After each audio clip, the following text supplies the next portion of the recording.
уже түгел ғой, ә? Алында үй тапсырмасын бір қайталап есімізге түсіріп алайық, ә? Сонымен математикалық маятник деп қандай маятниктерді айтамыз? Ал, Назира? Массасын елемеуге болатын, сөз ілінбайтын және жіпке ілінген кішкентай денені атаймыз. Не? Кішкентай денені математикалық маятник. Серіппелі маятниктер дегеніміз не? Қандай маятниктерді айтамыз? Серіппелі маятниктерді. Ол болсын? Қарапайым тербелері жүйені серіппелі маятник деп атаймыз. Ал ең алғаш рет осы қарапайым серіппелі маятник пен математикалық маятникті тапқан ғалым. Математикалық маятникті тапқан Галилео Галилей, ал серіппелі маятникті тапқан Хьюгенс. Галилео Галилей неге байланыстырып тапты? Отырамыз. Маятникті неге байланыстырып тапты осы? Маятникті алып ернің. Мұнарадағы шамдарға. Мұнарадағы шамдарға. Бізде үшінші жаттығу.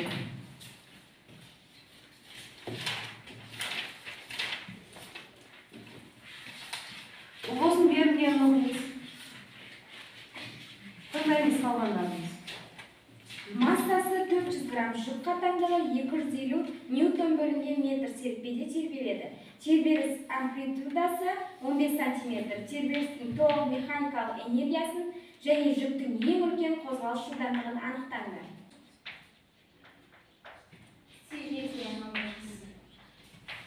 Бұл жерде сөйлейтін отырамыз. Килограмм. Ақ жолдың жазғанда қате болмадық па? Кім түзетеді?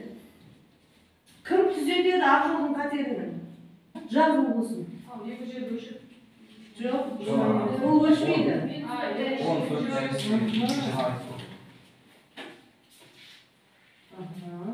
Өшіп түзетамыз.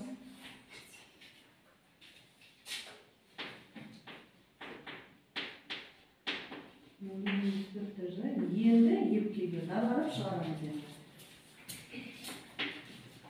Метр бөлінген секунд. Алып отырамыз. Келесі есепті. Алып шығамыз. Шыңғыс.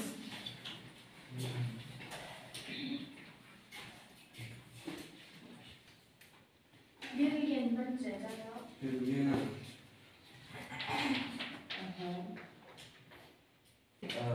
Алып шығамыз аға. Формулаларда. Потенциалымыз бізде. Қандай формулалармен шығады? Потенциал тең kx квадрат.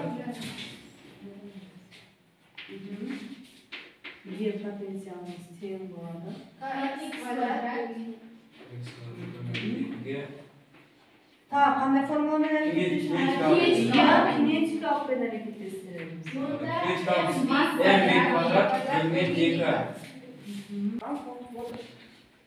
Келесі.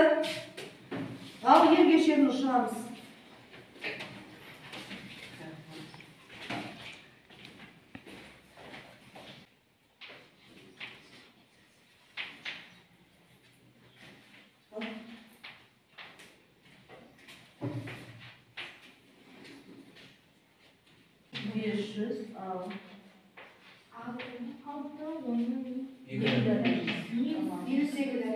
Я минус 2 дәрежесі.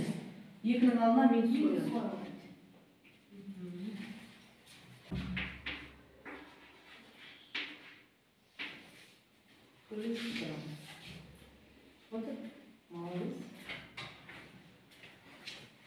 Келесі 1 секунд, екіншісінде 10 метр бөлінген секунд квадрат, және 1,6 метр бөлінген секунд квадрат деген. Рамазан шығады. T2-ні.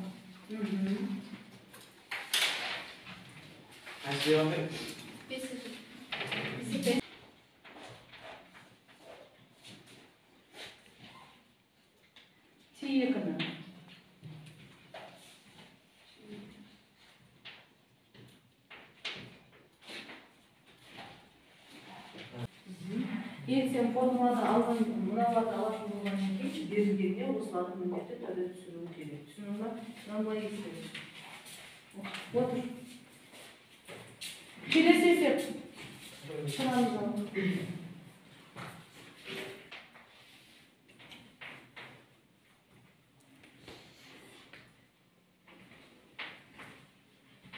Берген оқышам жоқ. Екі математикалық маятниктердің қатынасы 3/2-ге тең болса, онда бірінші маятниктің жібінің ұзындығы екіншісінен неше есе артық? Көрейік. Есеп. Ал, отырамыз. Келесі. Ал, біраз шығамыз. Ал, келесі.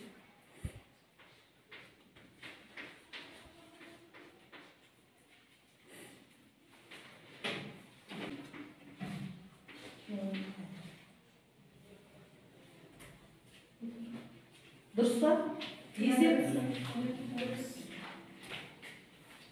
Келесі. Алсын ба?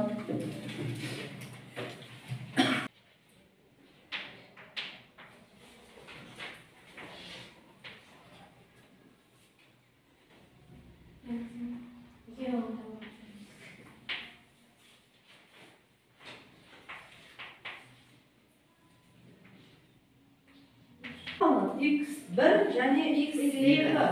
Өйткені бізде серппелі маяк жетеді.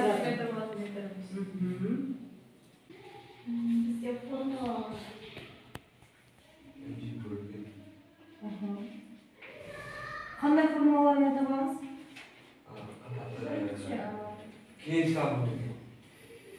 Бірінші қатаңдықты жазылмайды ма? Гук заңы F тең KX. Тағы да, одан кейін ауырлық күшімен әрекеттесеміз. F тең mg мен.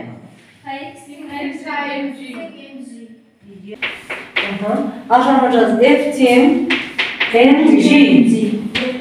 Ал енді екеуін теңдікке теңестіріп аламыз. Kx тең mg, kx тең mg. Ал енді жаққа жазамыз. K тең формула қалай кететін еді? Бөлшектің үстінде mg. Бөлімде X2 азайту X тұз ба? Иә, x2 минус x1. Минус x1. Олымыз тең болады енді. 1,89 ньютон бөлінген метр.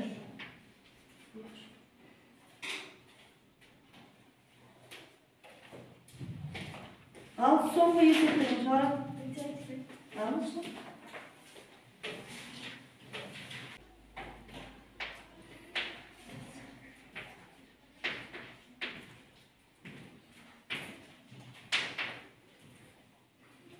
Қандай формулалармен шығарып?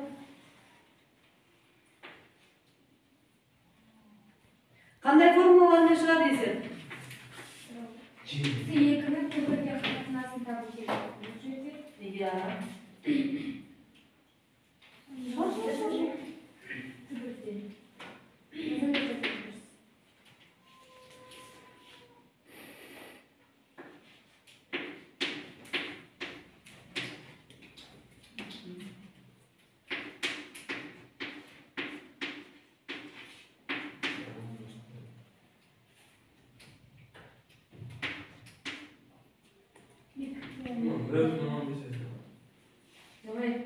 Т2 бірге, Т1 екіге. Кім толықтырады? Есепті. Есепті кім толықтырады? Зейнептің есебін. Кім толықтырады?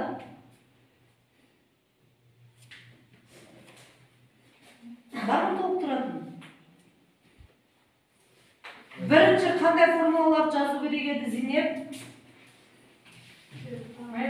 Иә, маятниктің кім жазу керек еді? Т тең 2π түбір астына L бөлінген G. Тағы қандай формула керек еді бізге? Т тең 2 пи түбір асты G плюс А. Осы формулалардан әрекеттестіріп барып, не істеу керек еді? Шығару керек еді. Ал енді осыларды біздер мәтін қоятын болсақ қандай болады? Формуламыз. Формуламыз Т2 бөлінген Т1. Ал енді мәндерін қоямыз. Т2-міз 2 пи дұрыс па? Түбір астында жазамыз. L плюс G A.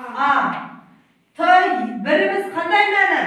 2 пи түбір астында L бөлінген G. Осыдан келіп қайсы формула шығатын еді? Осыдан келіп қайсы формула шығады? Осылармен әрекеттескеннен кейін барып G плюс А бөлінген қандай формула шығады? L бөлінген G. L бөлінген G? Жоқ. Неге? Осыдан келіп қандай формула шығады? G плюс А Қаяққа жазам G плюс А-ны? жоғары. Мынандай формула әрекеттестіріп шықпайтын еді? Ол қайдағы ма? Ал содан кейін барып біз мына мәндерді орнына қоятын едік. Ал ол тең болады, отырсыңдар. Тең болады, орнына қоямыз. Бізде G-міз 10-ға тең. 10 қосу 30. Иә? Енді барып не шығады бұдан? Түбір асты 10 бөлінген 40. Бұдан шығады 1 бөлінген 2. Яғни бұның бір-бірімен периодтың айырмашылығы 2 есе кем болып шығады. Осымен сабағымыз аяқталды. Үйге тапсырма. Серіппелі және математикалық баяндамаларды орындаймыз. Соңындағы сұрақтарға жауап тапсырмаларын орындаймыз.